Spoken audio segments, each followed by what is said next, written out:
And Scorsese might win again this year, depending on if either Quentin Tarantino or South Korea's Bong Joon-ho somehow don't nab it for Once Upon a Time in Hollywood or Parasite, the two best movies of 2019, and Scorsese's closest rivals.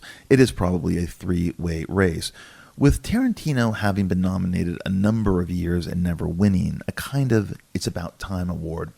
And though audiences have turned Parasite into the biggest foreign language hit of the year in the United States, after it did blockbuster global business, it will probably just win Best Foreign Language Picture and rack up a number of nominations in the technical categories with both The Irishman and Once Upon a Time in Hollywood in competition in those categories as well.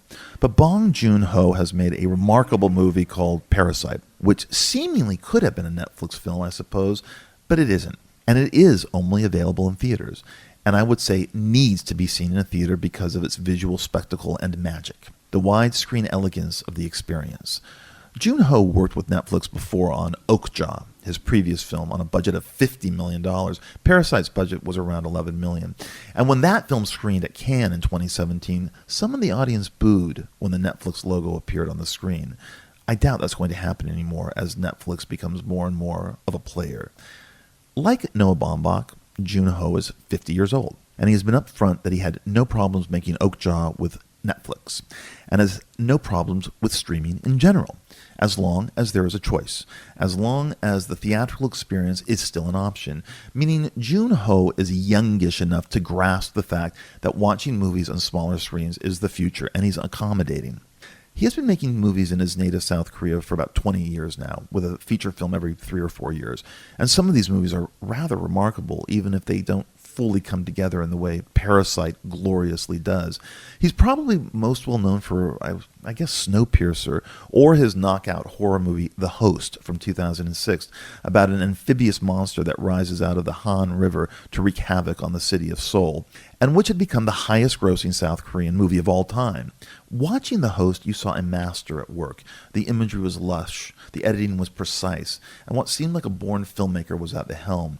It was a movie that had an almost casual mastery about it, the frame packed with detail and spectacle, unafraid of humor or seeming absurd, which actually made the horror more effective, and with a driving, propulsive narrative. It seemed in the spring of 2007, when the movie was released here in the U.S., that an exciting international talent had announced itself. He had the talent of a young Spielberg, but with a far darker vision. And The Host wasn't a fluke. His follow-ups, Mother and Snowpiercer and Okja, all confirmed his talents to varying degrees, with Mother probably being the most successfully realized. Okja had a stunning first half, and the second half was almost as awkward and baffling as the first half was brilliant.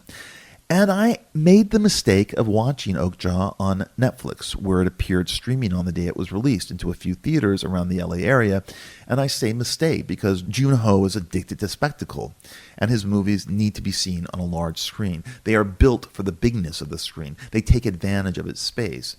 And Parasite, a movie that deals with issues of class and income inequality disguised as a dark comedy about a poor family infiltrating and then overtaking a rich family, is no different.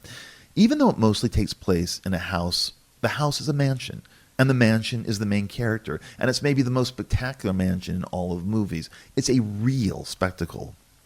Parasite is a contraption, a crackerjack piece of filmmaking, first and foremost a comedy of manners that devolves into a bloody climax with a very moving coda, meaning it is almost impossible to talk about Parasite without giving its surprises and secrets away, or to capture in words the immense pleasure the movie gives you. But what I will say about Parasite is that it's the kind of movie that has everything we want from movies in a single movie. A great setup, a mixture of farce and horror, suspense and tragedy, consistently funny with a big twist in the middle, filmmaking so assured that you are practically writhing in pleasure at being manipulated this way. It's a great movie. And that's why audiences are going to see it in the theater. It's a real movie, which is why it has made about $120 million worldwide, and $15 million of that here in the U.S. so far. It will also be nominated for multiple Oscars, which might bump up its grosses. Parasite is a reason why people still want to have that immersive experience in a theater, driving somewhere to experience an exceedingly entertaining and well-made movie. There aren't a lot of them, but that's all it takes.